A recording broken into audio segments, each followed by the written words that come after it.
And Nigerians are big on their English Premiership leagues, and have quite a number of fans distributed, amongst the teams. So what a weekend it was, according to the guys. It was a weekend without rest, with Man City carrying the day yet again 4 consecutive times. To review that now, we have joining us our colleague and sports correspondent, Cecilia Omorogbe. Cecilia, I'm going to start with if your team won on Sunday. You're apolitical. Okay. She has political. Let me think. As a Tuesday, after Tottenham game, I was Team A. Yeah. Okay. So we're going to accept that. Team A? Okay. You don't have to say right because you're meant to be apolitical. I like that. Team A, or maybe your team didn't sort of do too well, so. I'm just Team A. I mean, he has mentioned it, so it stays there. Okay. She supports a London club. Well, we understand what Team A means in the light of the circumstances. No! No, what? That's your question, Jerry. That is a London club. Okay, more important to Cecilia. 4 consecutive times, Man City. Yeah. So, unarguably, Man City is the biggest team, right? Right now, yes, you can say that. But if you check, I think credit should be given to the person who ensured that Manchester City are no longer just the noisy neighbors. Because when Manchester United were dominating, Sir Alex Ferguson referred to them as, noisy neighbors.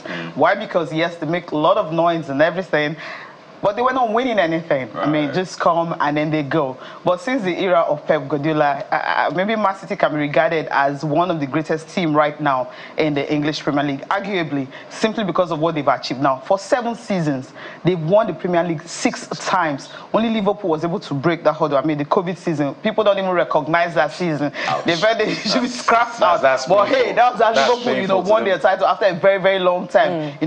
After Fergie came and kick them off the pedal, so they became like second fiddle or even third or fourth fiddle to every other team. But Klopp came on, built a team, and they were able to win in that COVID season. But take that out. If it's been Manchester City all the way, last season we thought Arsenal were going to give a fight. I mean, they finished second. This season again, they condemned them to a second spot, once again. And then, as you mentioned earlier, 4 times in a row. No team have ever done that. And currently, they are on 35-match unbeaten run in all competitions from open play. Now, you take a look at that kind of team. They won the Champions League last season, before Real Madrid knocked them out this season that is about rounding off. And then the FA Cup. And then you take a look at the League Cup. And then you take a look at the goals that they scored. That even as Wenger had to admit that they need 100 points to break Man City dominance. I mean, how do you get 100 points to win the Premier League? So that's kind of hard. Now, they've all agreed that, hey, as long as Pep Guardiola is here, if you don't step up your game, you cannot wrestle the league title from them. It's just like when Fergie was around at Manchester United. It was like that. Now, we have a Pep Guardiola who has come on and also doing that again for the Manchester clubs right now, dominating the English Premier League. So it's something you look at and you can say, with what Man City have done in the past 7 seasons since Pep Guardiola is around, it's been like they came and they knew what they wanted to do. Yes, people will talk about they have so much money, they buy players, but how much have they really spent on buying players compared to some other clubs like Chelsea and Manchester United, who may have spent more than Manchester City? But knowing the right blend of players to bring in, knowing the right players to bring into the squad and how you manage them, it's something you have to look at. We're talking about Rodri. I mean, since February, Man City haven't lost a game that he is playing in. That's another player you look at, and he's not really the focal point of the team. Then you look at Haaland. Yes, this season, injuries and everything, but hey, that guy ended up with 27 Premier League goals. He still won the Golden Boot. Okay, look at Kevin De Bruyne, was also out injured. And what happened? Phil Foden stepped in. Phil Foden this season had 27 goals and about 11 assists in all competitions, or 10 assists in all competitions. So that's somewhat we're not even looking at. And what happened when they were playing West Ham, at Etihad? I mean, inside 90 seconds, you already gave the first goal. For you, it's got the second, so it's, yeah. So for you, given how competitive it is it 4 times lucky or simply genius? It's genius. No, it's not 4 times lucky at all. Because if you check the title race, I mean, all of us were eagerly anticipating what was going to happen on Tuesday night against Tottenham. I mean, on social media, it was buzzing. And even when Heung-min Son missed that, sitter, when Ortega saved it after Ederson was taken out because of that injury. And everyone was saying that, was he sold? I mean, maybe because two London clubs, they felt okay, maybe they don't want Arsenal to win it, and that's why Spurs played like that. Spurs played one of their best game of the season. I mean, dominance and all that. But Man City kind of, I don't know, they sat back. It wasn't the City we know, but they knew what they wanted. I mean, get the goals, defend, and then that's it. And after that, we knew there was no way they were going to, lose at Etihad. So it wasn't luck. Was pure genius. Pep knows what to do. When he had injuries all through, I mean, this season, I think this is one of his worst seasons so far. I mean, not concerning him winning the league. I'm talking about the injuries he had. Plethora of them. I mean, most players left, and then injuries crept on. Kevin De Bruyne, most of the time he was out. Haaland, we knew him. Rodri, those guys were injured. But somehow you have other players stepping up and also as if nothing ever happened. Cecilia, if, late 90s, maybe early 2000s, if you had said Man City would win 6 times in 7 years, people would say, did you say Man United or Man City? You say, no, Man City. It would naturally be shocking. So it's amazing what has happened to Man City. People used to see Man City as the younger brothers to Man United. So Man U was the main, and Man City was, the younger brother. But things have since changed. But when we talk about Arsenal, what Arsenal did this season, because it was phenomenal. The goals difference. Yes, you don't win the league with goals difference, but Arsenal played a fantastic season, didn't they? Yeah, I think when they lost it was, I'm trying to remember, was it April 14th? That decider match, that was the decider against Aston Villa. I mean, if they had won that, I mean, that's just it. Because already, Man City dropped points at the time, we're talking about injuries and all that, when we dropped points, I think 3 in a row or something. I'm trying to remember now. And then Arsenal started this season, January. I think they won like almost 6 games in a row, scoring 5 goals in each of them. They were building that goal difference. They were top of it. Liverpool was in the mix. But what happened on April 14? Liverpool lost. Arsenal lost. And then Man City won, and they had games in hand, and so shifted the gear, and they were like, okay, Liverpool were out of the race. But Arsenal, I love the fact that they chased till, despite that didn't kind of pull them down. The Arsenal we know somehow they'll crumble. They were like, oh, it's January, yes, that's how Arsenal behave. By February they will crumble, but it didn't happen because they fought till the end. Yeah, I love that consistency with Arsenal this season. And I hope, as Arteta has said, that the pain they're feeling this season will definitely spur them on, for next season. And the only way you can... Yes, sir. Okay. Tottenham Spur. But make your point. Will be a trigger. Yeah. Okay, we'll trigger them. Okay, but Arsenal, the canon has a trigger. Yeah, so play on words again. I feel sad for them because they say you don't win the silver, you lost the gold. Well, for Arteta, you could see that. You could see his resolve. You could see his commitment. But what does he really need to do differently?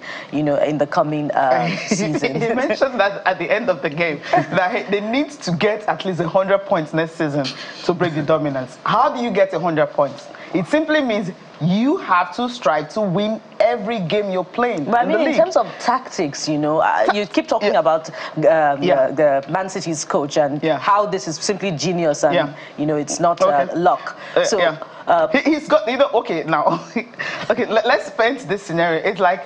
We worked together before, right? We were working together at Channels, and then I decided to okay, you know what? You were my assistant, right? Okay, yeah. This is just painting the scenario. Okay, I'm like, okay, you know what? I'll go to not so big of a station as Channels, and head that station. All right.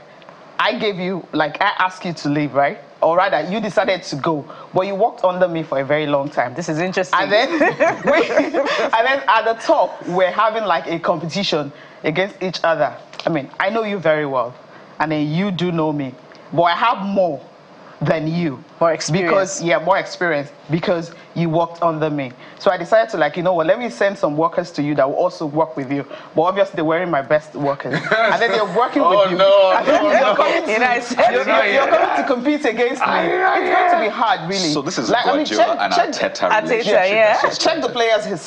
We saw Man City players, moving over to the other side, to London, from Manchester to London. I mean, how good were those players when they were at Manchester City? So is this a Nigerian politics, president, vice presidential candidates, now the presidential candidates of another party, and then they keep defecting and all of that?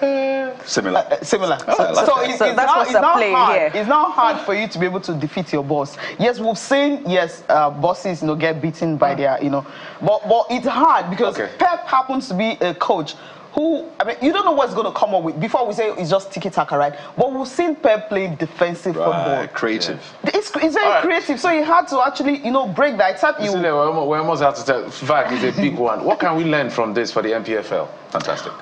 Oh, okay. MPFL, I mean, I would say, arguably the most competitive league in the world. Why? Because, one, if you see the road travels the players do, midweek and weekend games, and they don't fly. Some of them, except the likes of Aimba, Ben Insurance, Rangers, those who have the means and all. Rivers sometimes, Rivers United sometimes, not all of them. But the road travels they do, the pitches they play on, and then the condition they have to play, and then they still strive to win. Now, what they can learn from EPL is this. Not the VAR aspect, but that competitive edge is already there. We already have that. It's hard for you to have a club who dominates the league for a long time, like you're seeing at Manchester, you're seeing in England right now, even in France at a while back. Now, PSG, and of course, Bayern.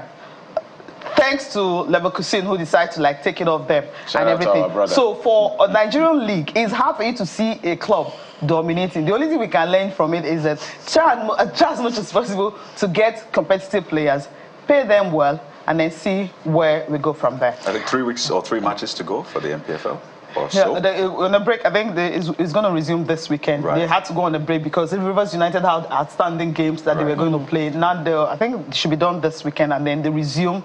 About 2 of my teams are top 4. I'm not going to mention who they are. Rangers, Aimba, Remo Stars, Shooting Stars. I already know what I'm supporting. Shooting Stars, Ibadan, right? Yeah, I'm shocked what they're doing this season. Remo Stars, I'm not surprised for last season. Well, Cecilia, in addition to your list, we could also try collective marketing of our MPFL leagues so that, we can measure up at least by half, Maybe next time, half the way before we get to the summit of the EPL. Whoever is winning the league this season can also, throw more lights on it on this show. We're doing that right We're doing that, exactly. Yeah. Sure. So my team too is Remo Stars. I want to thank you very much, Cecilia Borogwe, for coming on the program. We're looking forward to having you yet again. So up next on the program, we switch to something else that puts smiles on your face the way that football does. Stay with the Morning Brief. We'll be right back.